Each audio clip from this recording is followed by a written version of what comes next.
All right, my name is Lance Windhals, and this is your 1 Million Cups volunteer organizers. We've got Melissa, Courtney, Milton, and Brian.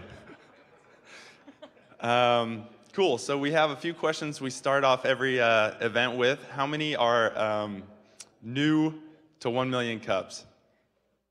All right, welcome. Glad to have you. All right, show of hands, how many are Savvy veterans? All right, welcome back. And we want to ask one more question. How many people in the house are an entrepreneur? Awesome, great. Well, we hope to see you up here, if not in the near future, in the later future. We want to also recognize the 51st city, Providence, Rhode Island, just joined 1 Million Cups this morning, so welcome Providence. 51. All right, so we have some great presentations today. First off is Josh Davis with Viirt, and they use space to save you money on roofing. How they do that, he will tell you.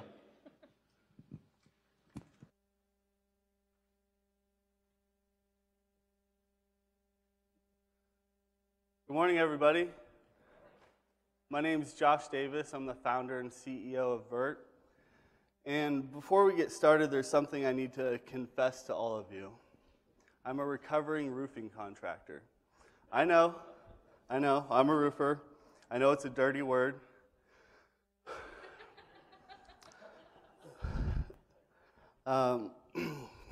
And believe me, I get it. The roofing industry is full of chaos. It's crazy. I've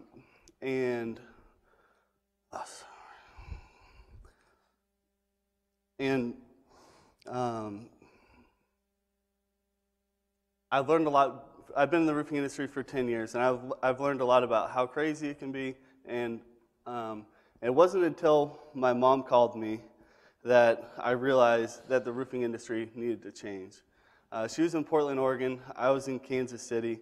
She called me, and they needed to replace. My parents needed to replace their roof, and they'd received several estimates, and my mom was confused. All the estimates were all over the place. The prices were high. It was very unclear as to what she was going to get, and that's when I realized that the roofing industry needed to change. So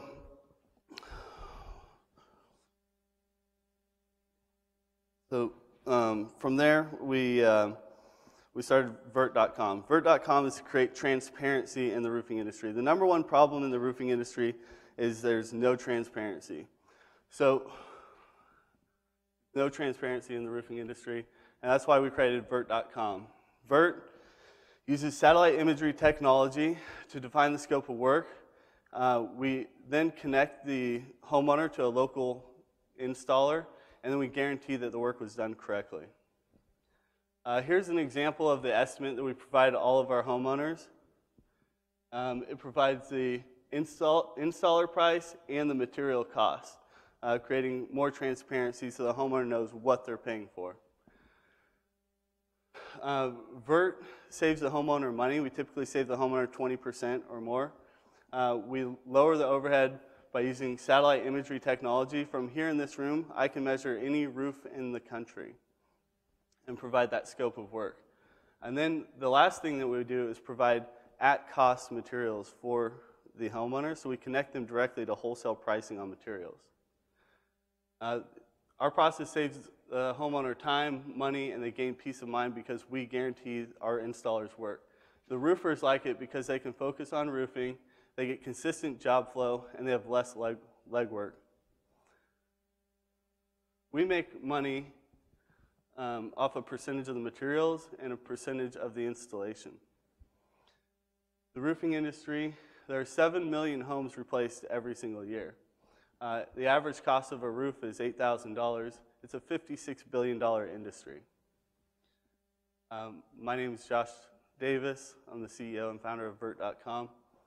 I'll take your questions. Thank you very much, Josh. All right.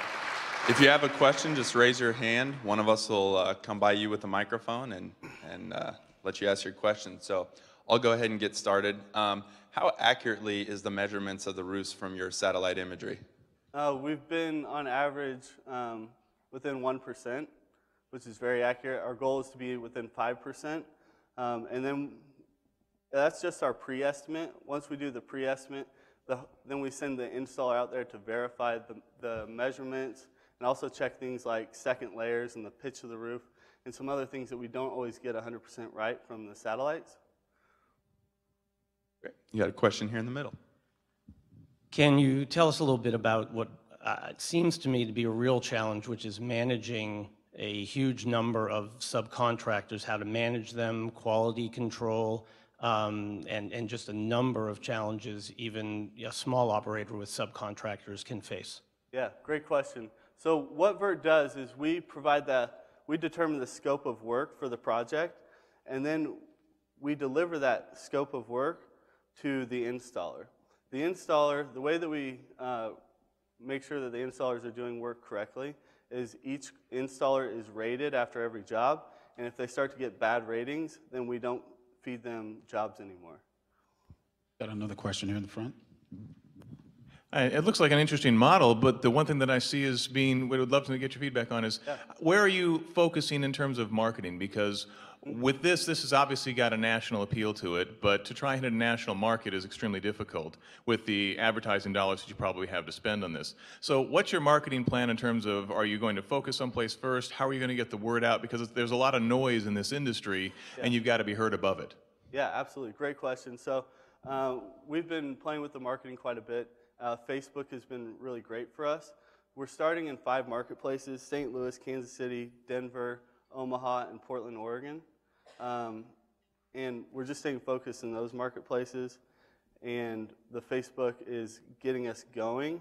And then referrals are huge. We've already received referrals from some of our clients. And we're just looking to grow pretty organically, pretty slowly, until the time's right and we get our systems and our organization in place. And at that time, then we'll start to scale. But we've got a year. This next year, we'll probably do 500 jobs. And then the next year, we'll look at 5 or 10 times that. We got a question here to your right. Yes. Do you have any issues with regard to your installers with regard to illegal immigrants, and do you verify I-9s and that kind of stuff? No, we have no issues with that because we're not working directly with the workers. We're working with the contractors themselves. We're allowing the contractors to build their own reputation on our website, and then they're responsible for how they get labor and all that sort of thing. A question here in the middle. When you assess the scope of the job, do you help the homeowner pick out the type of materials they have and all the subsurfaces and all, and how do you help them with as far as homeowners association rules and all? Yeah, great question. So we're keeping things very simple to start with. We're only doing asphalt shingles and predominantly architectural shingles. And then, so staying focused on that allows us to just tell homeowners this is what we do. And then from there, we'll build upon that. But we're just trying to stay focused right now. Got a question here to your right. Hi. I have extensive experience in roofing. It's not good. You have, Why roofing's a dirty a word. very broadside liability here. I'm a homeowner. Hailstorm comes through town. Yeah. I go to your website. I get an $8,000 quote. The roofer comes out. He says, that's not a roof. That's 3 roofs. You've got a 10-year timberline on top of a 30-year timberline on top of wood shingles. I need to redeck. My $8,000 quote just went to $30,000. Here's the shocker. Who does my lawyer contact? Does he contact Viirt? Yeah. No, does he talk to the insurance company? No, that's a great question. I got it. So, like I said, our estimate is a pre-estimate that we use the satellite on, and then we have the installer go out and he double checks everything. The contractor is ultimately responsible for the scope of the work, and that's how that works. Got another question here to the right. As it's a pre-estimate, and it sounds like it's not really coming with any guarantees per se, other than some helpful advice, how's this any different than going to an Angie's List or something like that? And following on, a lot of the times, particularly in some of the markets you've chosen, except for Portland, a lot of roof replacements are probably catastrophe-driven. So you've got an insurance company involved, and ultimately they're going to dictate how much they're going to pay in most cases, regardless of what your estimate may be. Yeah, the insurance companies, thanks for bringing that up, they're very excited about what we're doing. They want to see us continue to develop a reliable network. And then once we do that, we've already had conversations with them. Probably a year from now, we'll start doing some pilot programs with them. So we're excited about that opportunity. Josh, I got a quick question for you. Yeah. Older neighborhoods are have larger trees, so there may not be visibility from satellites. Yes. Is that kind of off the table for you, or? Yeah, those can be an issue.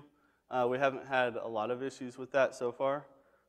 Maybe 1% of the time we can't perform the measurements because there's trees or whatever is going on in view of the satellite imagery. Okay, there was a question from, I think, the Twitter asking if you do commercial. Right now we do shingle roofs. Shingle roofs, so commercial would be what, asphalt? Commercial and residential, so asphalt shingle roofs is what we're focused on right now, just the commodity stuff. Great. You mentioned that you allow the contractors to build their own reputation. Do you allow the homeowner to pick which contractor ultimately gets the final scope of work? Yes. So our platform is a way for us to introduce homeowners to contractors that do installation-only work, helping the contractor eliminate their sales force and their marketing and all those sorts of things, reducing their costs, reducing their legwork just to do what they do, which is roofing. So we allow them to create a profile on our website, and then that profile is shared with the homeowner who's looking for a contractor. And we recommend the contractor, but it's ultimately the homeowner's decision to either choose that contractor after they've viewed their profile or to go through and choose another contractor. Josh, I got a question for you in the front here. Yeah.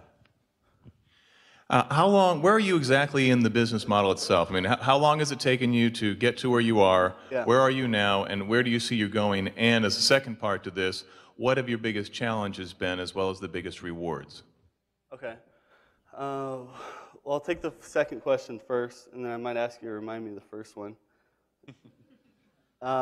So the challenge with any company is always getting the right people on the team and making sure those people work together and make sure we're working towards the right goals. So that's always the biggest challenge with starting a company, and that's what we're working on right now is developing that team. We've had some great team members come on board, and we're really excited about what's developing. The idea started, and I really messed up the story earlier, but it started a year ago, and my mom called me, and I had the idea. I was like, I have to, we need to change this process. So it started a year ago, and in a year, the first few months was just kind of ideas, and then January started getting more serious about it. I've been accepted into an accelerator program in Omaha, Straight Shot. They've really helped me accelerate the last 2 months. And currently we're operating the business model manually. We've built roofs in 2 different states. We're may jump to 4 states in the next couple of weeks. As we've got, Facebook is really starting to kick off. We've got a great strategy working well with Facebook, and we're starting to pump more dollars into that. We've only spent $150 on advertising so far, and we still have quite a bit more money that we've received so far to invest. So. And then the only other piece was where do you see, what's the movement from here forward for you? Yeah, so like I mentioned, we'll do 500 roofs next year. The following year, the goal for this next year is to get the web infrastructure set up so that we can continue to scale and work on automation and reduce the manual process that we're operating right now. And then as we continue to automate, that will allow us to continue to pump more dollars into advertising and I would guess it will jump year 2 to 10,000 roofs, and then from there, you know, it's a $56 billion industry. We're first to market. It's really exciting, so anything's possible. Got a question up here in the front. Oh, hey, question from the Twitter feed. So they were really interested in your satellite technology, and I think a lot of people also know that satellite technology is sometimes used to track storms and weather. So have you thought about being able to be better prepared than your competitors in a storm event using your satellite technology, not only to assess the roofs, but also to get maybe a jump on weather news as well? Yeah, there's a lot that we can do with all the weather data, big data, also with laying that information over demographics and types of homes and how old the homes are. Yeah, there's just a lot that we can do there. Another question right here in the middle. I have a question on your money side of things. How did you pursue investors, if you did a loan? Yeah. Have you started on IPOs yet? Yeah. As far as growth-wise, to get your company to grow tremendously, I would like to hear more about that side of the absolutely. piece. So it's been bootstrapped so far. I've had to pull in favors and get people excited about being on the team. Early on, I put together an executive summary, and it was about as good as my first 3 minutes up here. And I sent it out to venture capitalists all over the country just to get feedback. And most of them just laughed probably, and then a couple just said it's too early. But a couple gave me some good feedback, and one of them reached out. I sent it to Dundee, and their Straight Shot program reached out. And they said, hey, it's early, but you should apply to our program. So I applied to their program, got into their program after I presented to them and talked to them and explained to them my past experience and how we're going to do things. And they believed in me enough to give me a chance. And the last 2 months, they've been helping me put more and more of the pieces together. So accelerator is a good option to look at really early. Got a question here in the back. Yes, I was just curious if you could explain the technology a little bit more, you know, as far as the satellite. Do you have to hire your own satellite? Do you have to pay for the service, or using Google Maps? Just so satellite imagery is becoming pretty prevalent. It's not like a unique competitive advantage. Anybody can really use the satellite technology. What we're doing that is our competitive advantage is creating a network. And with my experience in the roofing industry, we know the right people to connect to start putting the puzzle together. So it's all about creating a network. But the technologies, you know, you can measure your own roof on Google Earth if you wanted to. Josh, got a question here in the front for you. Yes. Well, you answered part of it, but the other part is if you have a customer that requests you and then they come and then you do the imagery, you send people out and they don't want any of your contractors, do you still assess a fee? There's no fee, no. It's free, no obligation to the homeowner. Got another question here in the middle. Again, on the subcontractor side, you said that yours is a pre-estimate. They're going to go in and give what they consider an estimate. First, how do you deal with what probably is inevitably a discrepancy there, because they're going to want to charge what they want to charge? And secondly, you know, being in so many different regional areas, I know you build a network of a number of roofing contractors, but what is your process when and if a contractor just flakes in the middle of a job? Yeah, well, that's a worst case scenario, but I'll answer the other question. We pre-negotiate all the pricing with the installers, so we know how much it's going to cost per square, per lineal foot, per story, per extra layer. That's really scientific. It's something all roofing contractors understand well, and if they don't, they were doing siding last week or something. So that's a very scientific thing that we know. We also pre-negotiate the pricing. We have a relationship with one of the big four distributors, roofing distributors around the country. They have 140 locations across the country. And we have pricing with them. We have a national pricing program with them. And they also help us, they know the type of installer that we're looking for, so they also connect us to those installers in each marketplace. Got another question here in the middle. Since you're kind of making introductions between the homeowners and the contractors, Yeah. and as you grow your network, how are you going to make sure that the introduction is made and then you still get your cut on the back end and you're not cut out of all these transactions where they've made the introduction, they go in, they make a quote, they cut it down, and they... Yeah, no, great question. So another thing that we've done, typical or similar to Uber, is we control the payment process. So a big problem in the roofing industry and the home improvement industry in general is getting payment. Like, you know, as a homeowner, you don't want to give the contractor money before they start. As the contractor, you don't want to start until they give you money. So we've developed an escrow platform where all the money goes into escrow, and then we control who gets paid and when based off of predetermined variables.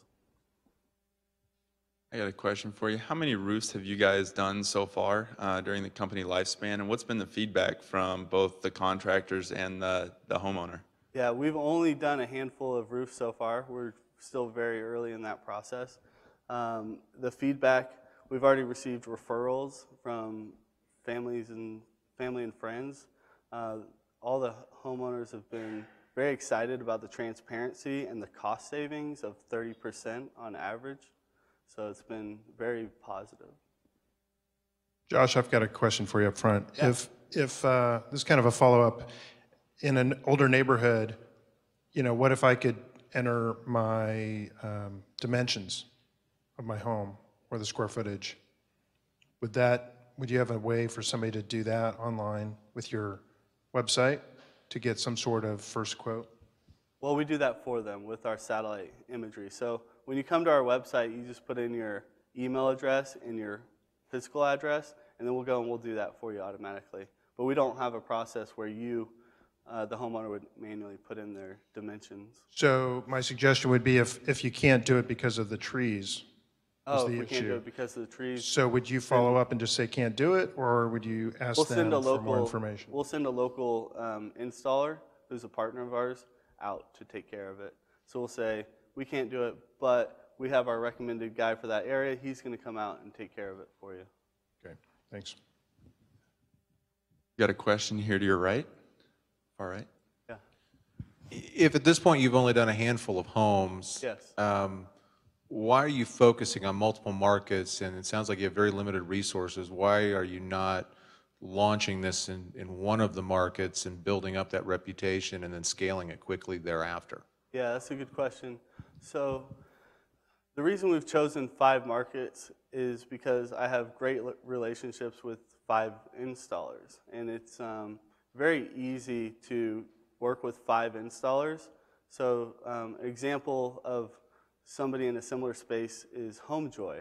And HomeJoy started in one single marketplace. They do home cleaning services, and they're managing a lot of home cleaning service people all over the city, probably 10, 15 times as many as we're handling as early as they are.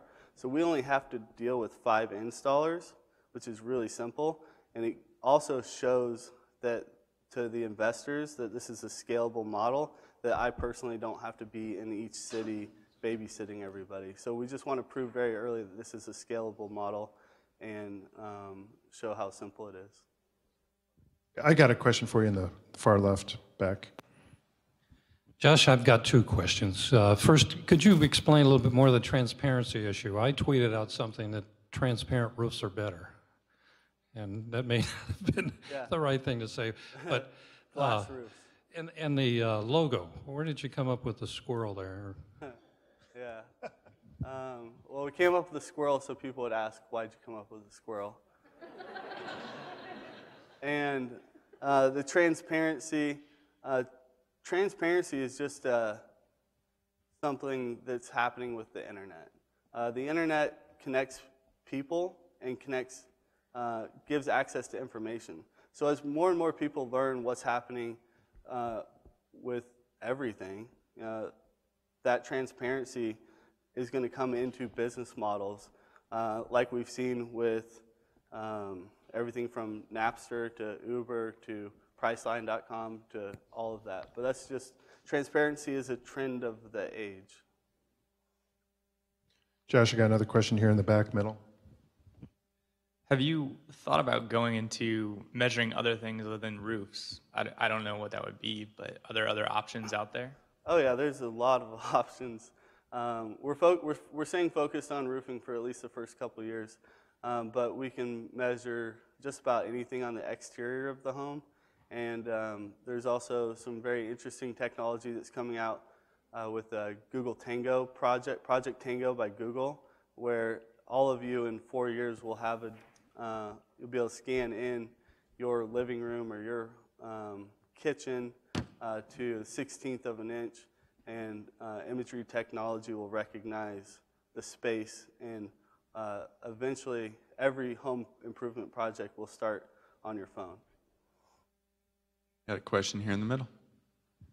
You may have covered this, but how do you save 30% on a job versus someone that lives locally and can put a ladder up next to the house and walk on the roof? How do you save 30%? Yeah, great question. That was part of the bomb that I missed there. But we're helping people buy materials directly from the supplier, reducing that margin that the contractors are adding on materials. And we're also connecting homeowners directly to the installer and not the roofing company that has a sales department, a marketing department, a big admin staff, and a big physical office location. All that's expensive. So we're connecting the homeowner directly with an installer who may work out of their house, but does great work. And we're allowing people to, instead of create a reputation by how big their building is, create a reputation of how good the work is that they do. All right, last question for you, Josh. How can we as a community help you grow Viirt? Oh, let's see here. Well, if you can all check out the site and just fall in love with what we're doing, that would be great. All right, cool. Thank you very much. Let's give him a round of applause. Josh Davis, Viirt.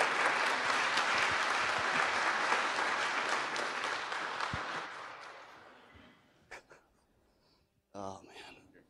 Thanks, Josh. Got a few quick announcements for you. I finished it last We've night. got a lot of people on the live stream and a lot of college kids in business school that are watching it. So if you're turning this into some sort of game, entrepreneurship, take 3 shots of espresso. Okay, got that done.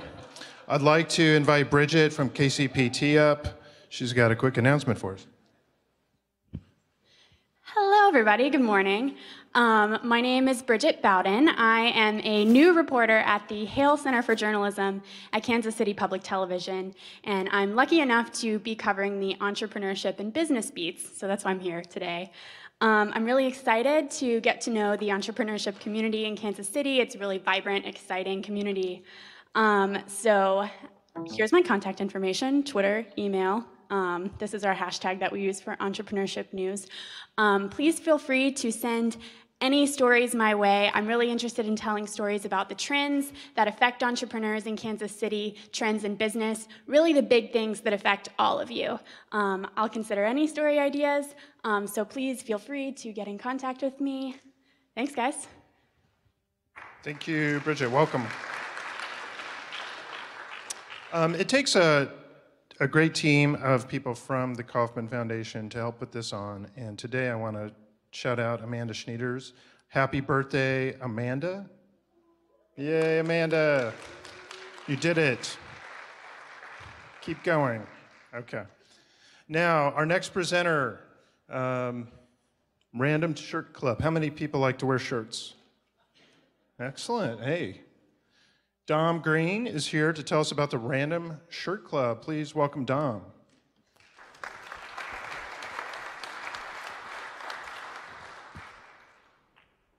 Great morning. I'm Dom Green, founder of Random Shirt Club, and thank you very much for having us up here. It's really last minute. I mean, I met with Lance early this week. That would be Monday. And now we're standing up here today. trying to get our word out. So what if I told you that the industry that you're most passionate in pursuing had a 97% failure rate? Would that be kind of discouraging to you? I see some nods, but most likely it would be pretty discouraging. Unfortunately, in the fashion industry, that's what most companies actually face. It is one of the most unattractive businesses to actually get in. I don't want to discourage anyone by making that statement, but that's why we are Random Shirt Club. Random Shirt Club is the next generation for the grassroots brands from all over. We want to basically bring brands in on one platform, but it's not just about a t-shirt company. It's about a community of brands. It's really important that these small startups actually get a voice and also a platform to actually showcase their brands and quality products. From actually traveling to almost nearly every U.S. major city, I've always taken notice into what people were wearing. I see different styles and people, how they pair certain things, and I've always been inspired by fashion. One thing that I did not see was actually a way for you to see what's going on city to city, style by style. It's really important that for most people that are on the up and coming, looking for different trends, to be able to spot something that's going on in Chicago, but still living in a territory like Kansas City. What we want to do is actually become the platform and the nearly mecca of grassroots fashion. So for the most start, we've actually made our start with a mobile generation. We want to actually move into this mobile world because we all realize that everyone's on the go. Most people don't buy online just in front of their computer anymore. From the age ranges of 18 to 35, it seems like most of us have the capability of the PDA. And so, that being said, the platform that's in current development, we've been actually working on this for nearly 2 years, and now we're nearly our launch, and we actually have a tentative launch date of October 15th.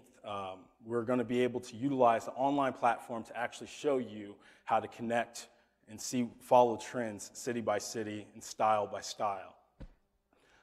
Recently, we launched our Kickstarter campaign, and what we want to do is basically create brand awareness, not only for our brand, but other brands from all over. Currently, we have 40 brands that we're working with, and we feel that we can organically grow this. Actually, it can mature quite quickly. This is a couple of our photos that we're doing with Random K. Basically, we're just going around town showing that we are a city. This is one of the best cities to actually have startups, and we want to capitalize on the brands that we have locally as well. Currently, we have 10 brands here that are local and 30 that are from all around the nation. So if you ever get on your Instagram, Facebook, or Twitter, you can actually follow our Random K and actually see what we're doing around town. Little kind of funny things. Random K got a tattoo, but later got it lasered off. Wasn't a good image. So essentially, we just want to showcase different styles and be able to be almost the world local for grassroots fashion. We have a famous person in the audience today. Actually, he's going to be famous. My goal in life is to actually make this guy the next Brad Pitt or Marky Mark. Addison Price, can you hold up our Random K for us? Why don't you do your little fashion walk? Random K, everybody. Held by Addison Price. Another thing that we saw last week, we were here at the 1 Million Cups last Wednesday, and we saw that Lance Winhalls had this excellent product and idea. And that's a brand that we want to represent because it is a quality product. he still needs growth. There is a lot of room for growth, and that's what we want to do with these grassroots brands. We want to showcase them in a way that makes sense. Now, when we're showcasing these brands, we're not only showing a display of a photo of the product. We want to be able to engage with our customer with a lifestyle video. Also do a blog on what their product really means to them and exactly how they came about designing their product, because these aren't just brands, they're actually artists and creatives. You see people that are very dedicated to their craft. Now, like I said, we recently started our Kickstarter campaign video, and what I want to do is actually, that's just more stuff. Oh, there's Addison with the abs. We have to get that on there.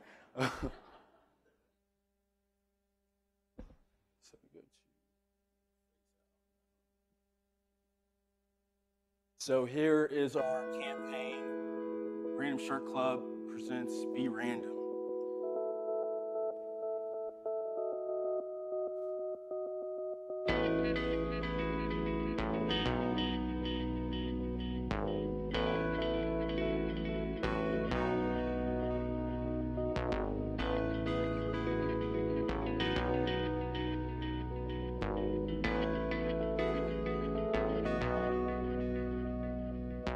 Random Shirt Club is more than an online clothing store. We represent the progressive generation, the generation that's a part of change, the generation that helps one another to succeed, not against. The platform that we're developing is for brands from all over, no matter the city or style, small to large. We're here to provide a fresh new alternative for all.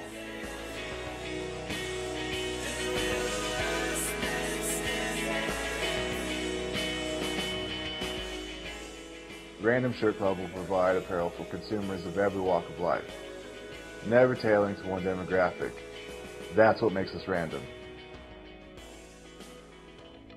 And although these brands may be different in so many ways, they are tied together through a commonality of creating, wearing, and supporting the freshest of threads. We're not just selling shirts, we're selling the stories behind the shirts.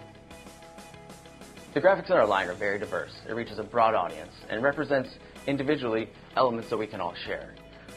Our common thread, though, is fashion, and that's where we come in. We are weekenders at heart, no coasters by nature. We are Random Shirt Club. With your contribution, we can go to market immediately and showcase the brands that represent us all, no matter city or style. We are Random Shirt Club. Explore your style. Be random. All right, now I'll open up the floor for any questions. Awesome. Thank you very much, Dom. Let's give him a round of applause. Got a question here in the middle. Hey, thanks for presenting. Thank you. I noticed a Baldwin cap in there. Have you looked at any local ventures with other clothing companies to help get your name out there, your brand out there? Yeah, we actually have a lot of companies that we're working with. It's really about showcasing local brands. It's a concept of a world local approach, but we do have a platform where we would like to actually do some type of synergy, collaborations between other brands and allowing other people to get another avenue of getting their name out. I hope that answered your question. Got a question up here to your right. Hi, thanks. So I kind of got real excited when I first saw this because I saw a trunk club, but for like random small, I saw you got my boy from Self-Made, you're representing, and so I really like that idea, but I fail to see the model here. So are you, you're supporting the local brands, which I get and I love. Do I sign up and then you send me one t-shirt a month, or how does the model work? That's actually a great question, and we often get that, and we love engaging with people in that manner because Random Shirt Club is somewhat of a club experience as well, but right now we're going through our beta phase. So our beta phase will actually be our online store, allowing us to show and display these products, but we have to have enough in our catalog to make sense because if we only have 40 brands, that is very limited to the products that you'll like. We have this excellent application that's also in development that will allow you to actually see stuff, and then we'll actually send you exactly what you've actually chose before. So it's either like a yes or a no thing. So you like this, you dislike this. If you like other products aside from t-shirts, we can add those in as well. It is a monthly recurring service that we're working on, but we also still have to get enough product in our catalog in order to offer for a customer like you. Dom, I got a question for you in the back, in the middle. Good morning. Morning. If I have my own logo, would you mass print t-shirts or shirts? That is something that we've been kind of tossing around. I feel that we have so much going on with our current platform right now. I'm sure that we'll actually open up that avenue later. We do have freelance designers and also an in-house designer that will be able to probably work with you on a one-on-one basis. We do like business, so I mean that's something we can consider. Thank you. We had a question up here and to the right. Not from Twitter, just from me.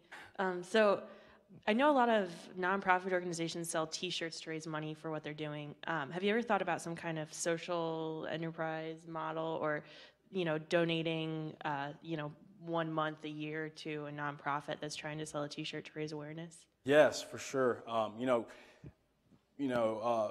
Fundraising for organizations like that is actually really near and dear with us. We actually have, one of my partners is actually an owner of a company called Rescue. It's a clothing brand that is raising brand awareness and money for KC pet projects and organizations just like that. So yes, we are very interested and want to engage in that matter. Dom, do you do anything with any of like the new boutiques that have opened, like within the Crossroads, the Arts District? Some of them are very cool. They're just independently owned. They carry t-shirt lines. Do you connect with them in any way? Yeah, we've actually really tried to almost brand ourselves with the shirt. The shirt that I have right now is actually one of our in-house graphics, but we want to basically engage with people, get them very familiar with who Random Shirt Club is. So we have actually reached out to different retail stores and letting them know what else we do. It's just another way for us to get in and actually help them with their clothing companies as well. I've got another question for you here in the front. Well, Dom, first off, I love your enthusiasm, and you carry yourself really well. So that plays in the video, it plays in person, which is great.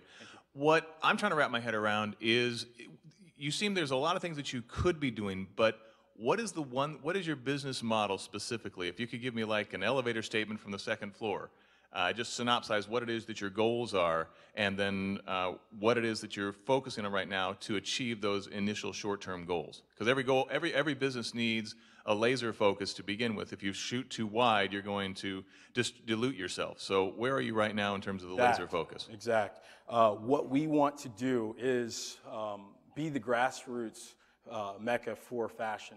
You individually can find something that you actually had no familiarity with, something that you might have seen before but didn't even know who the company was. And so our model is to actually put consumers in touch with new products. And so by doing that, we're working with these small independent companies, these guys that aren't too big to answer one of your emails, and you're actually getting a direct person in order to ensure that their product is quality or whatever it is.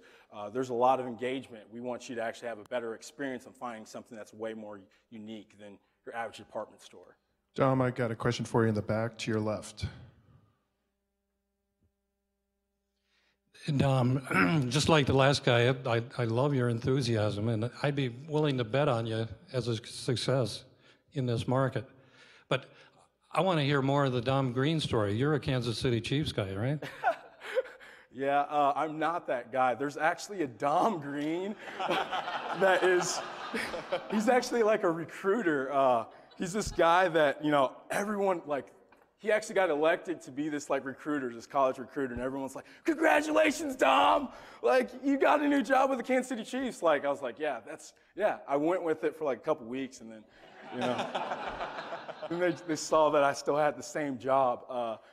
No, but I actually came from a background of actually starting my own businesses, stuff that wasn't really too scalable. I really wanted to actually do something that was more on a national level. I've always limited myself by my own backyard, and I think that that actually is in tune with what I want to do with these brands here locally. I actually want to get them out of their backyard and get them bigger than they are. A lot of companies like Charlie Hustle, they're really great and they're doing so well here, but I can see beyond what they can do more than locally. So, to kind of just briefly say, I've been an entrepreneur before, started businesses, been successful and unsuccessful, but that's why I'm more passionate about doing something that's on a larger scale because it helps other people out in the process. Got a question here to the right. I like the look of what you've got there and the retro look, and it's on point in fashion right now. I think like others in this audience, and I know I'm not squarely in your demographic, but I'm not far enough away from it that I don't disrecall that 3 people show up in the same club with the same thing on. You go from cool to tool really quick, and particularly if it's a corporate logo. I think that's what we're having a hard time wrapping our heads around as to. The intent sounds good, but how do you really move people on to embrace those brands? Because the ones that you see right now on retro type t-shirts are iconic brands, and you're talking about really incorporating non-iconic brands and making them hopefully at some point become that. Yeah, that's actually really accurate. We actually are not only branding ourselves, so this is actually a crash course on how we're going about our image. We actually have a company that we're working with that's going to help us out with our brand image. We constantly want to grow and be in a transition where we are transitioning and not staying stagnant. So it is important that we take on different brands that are suited for different types, but also know that our image and personas can appeal to any demographic. So. Got a question for you here in the middle. Again, two-part question. First, you haven't really talked about your marketing and how you're reaching customers, and a little bit about the logistics as far as whose fulfillment, what your model is in that regard. Yeah, that's great. First question, as far as the marketing, with our marketing, we're going to use standard SEO and keywords and stuff like that, but also blogging, also social networks, and as I mentioned before, we want to actually tell the story behind the brands, and so when we're doing that, we're actually using social media. We're showing short clips, lifestyle clips, and clips on who the company is, and actually being able to engage with their customers on in an organic level, so people can actually see that type of unfamiliarity, but getting familiar with someone. And then the second question I just forgot. Logistics. Okay, as far as logistics, because we are a very small company, I mean, we have 4 partners, and we basically are going to have to handle a lot of logistics, but we actually have an internal platform that we're working with a company called Nexternal. It'll help us actually manage our back-end stuff and also the vendors' inventory. So it'll actually show and update and work along with what they have on inventory. So if there is any type of issue with what's not in stock, showing that it is in stock, we'll actually have direct communication with our vendor as well. But it's all drop shipment. We don't have anything in-house, and that's where we want to transition from having this drop shipment to actually be maybe one day actually having a warehouse space that we can actually do our own direct orders. Dom, I got a question to your right. Simply, how do you get paid? How do we get paid? That's great. I'm glad. These are great questions, guys. How do we get paid? We get paid because every product is actually on consignment. We actually negotiate a type of product fee. So whatever the product costs or whatever, we want our vendors to make money. There are some similar ideas to what we're doing, but we definitely don't want to rob our vendors. We basically have a negotiation with every single vendor, and so in our product store, when something's purchased, they'll direct ship, and we get paid before anyone else. Our vendors get paid on a 30-day turnaround. Got a question for you here in the middle. Yeah, let's say that I'm Larry Shirt Company, and I've got a really unique T-shirt that I want to start selling through you, and that's your product is you know, you're branding Random Shirt, and you're taking designers all over and consolidating. Now, if I am really popular and I outgrow your brand, what kind of contract would I have to sign to become a part of your company? And then second of all, do you handle anything else other than T-shirts? Do you handle cut and sew T-shirts and all? Yeah, okay, that's actually great. And we've actually tossed around this idea, and a lot of people have been asking us. We want people to outgrow us at some point in time. We should be a launching point for someone, maybe some type of Kickstarter for some type of brand that wants to actually grow. We will have to set perimeters. There are things that we have that are proprietary to us that we can't show everyone. And so, that being said, we do have some type of term agreement with our contract with our vendor, but we also we're not limiting them in their ability to grow. Now, as far as the cut and sew and stuff like that, whatever vendor we carry, we want to offer their products as well. So it starts with the shirt. The shirt's pretty much a metaphor.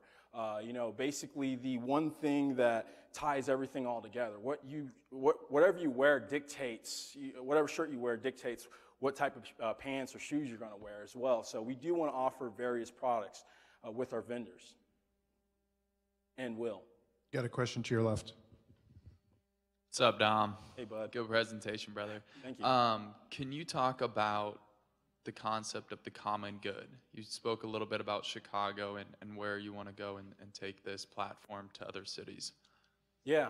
The common good for us is actually seeing that there's a lot of big guys thriving, and the small guy pretty much gets washed out. It is a real true hustle for any clothing company. And you know, you can have a quality product, but it's not going to also reach somewhere unless someone jumped on a plane and went to, you know, Hong Kong, and everyone's loving your product. But we actually want to be able to show, you know, city to city, these other brands are supporting other brands, and almost a synergy aspect, because we're drawing people into stuff that they're really not familiar with. So the common good there is actually, you know, helping not the bottom feeder, I wouldn't say that, but actually helping the guy that's really on the come up, you know, the guy who's really trying to get his product out there, and he'll get his chance.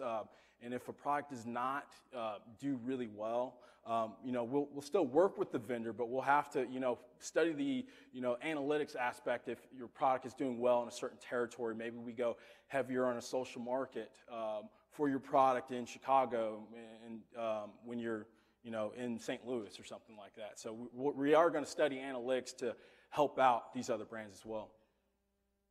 Got a question here for you in the middle. First, thanks for presenting today. Really enjoyed it.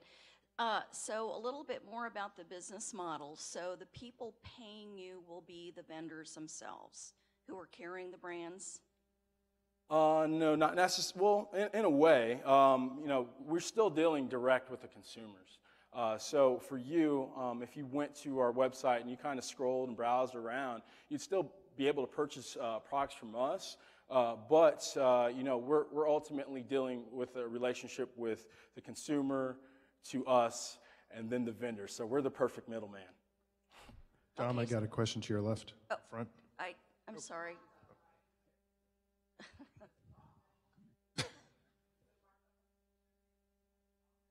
No, not necessarily.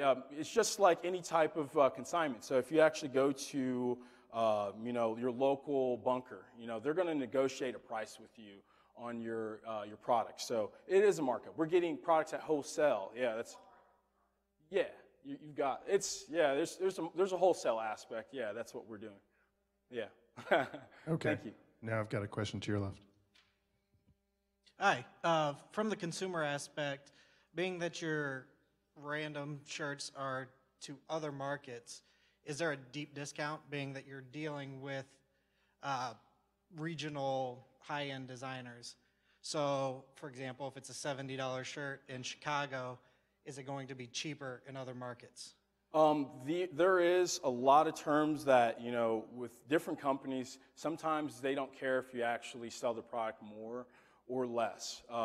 We are not going to be, we're not a discount company. That's not what we want to do. I think that's ineffective for the brand because that actually devalues their brand.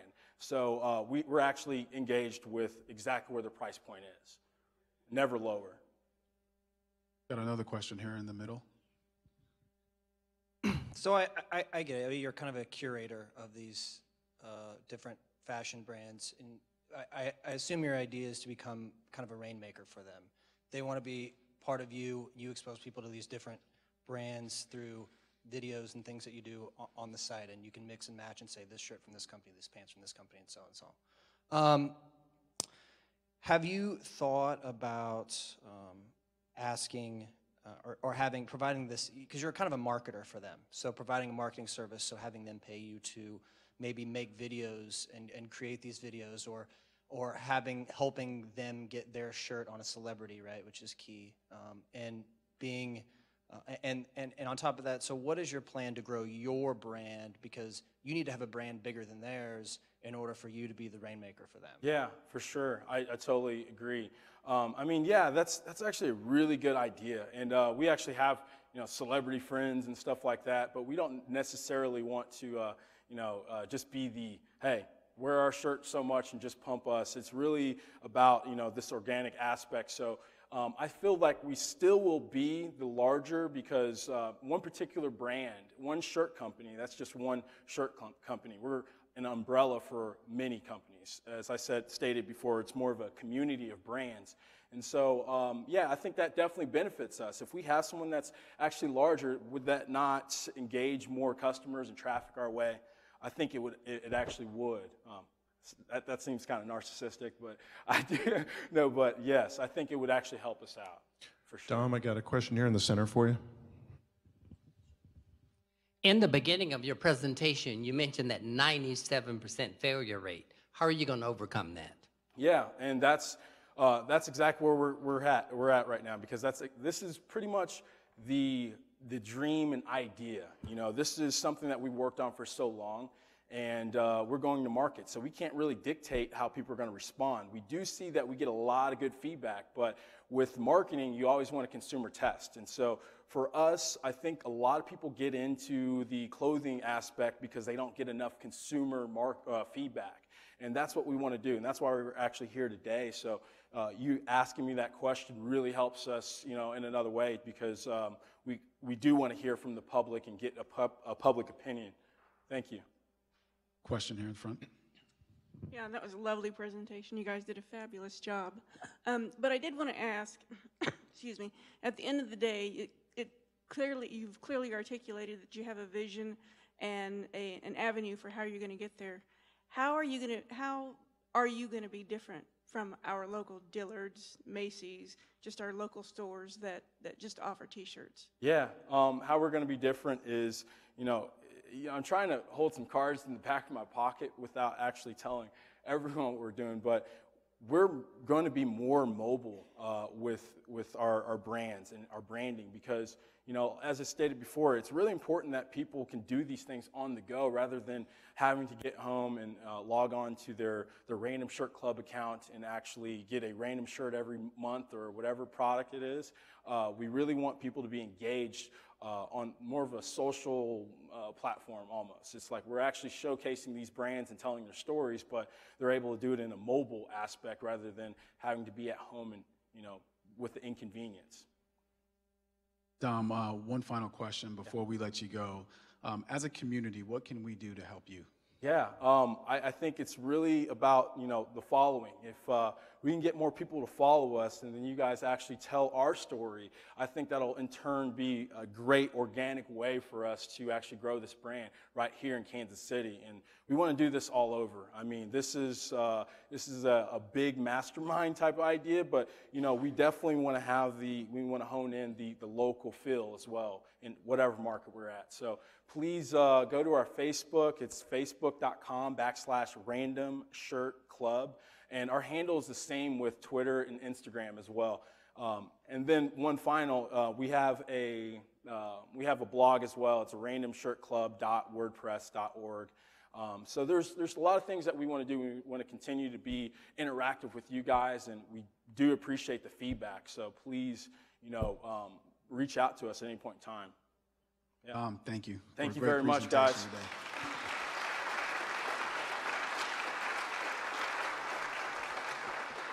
We want to thank everyone for coming out to 1 Million Cups. We hope to see you again next week, Wednesday, same time, same place. You are dismissed.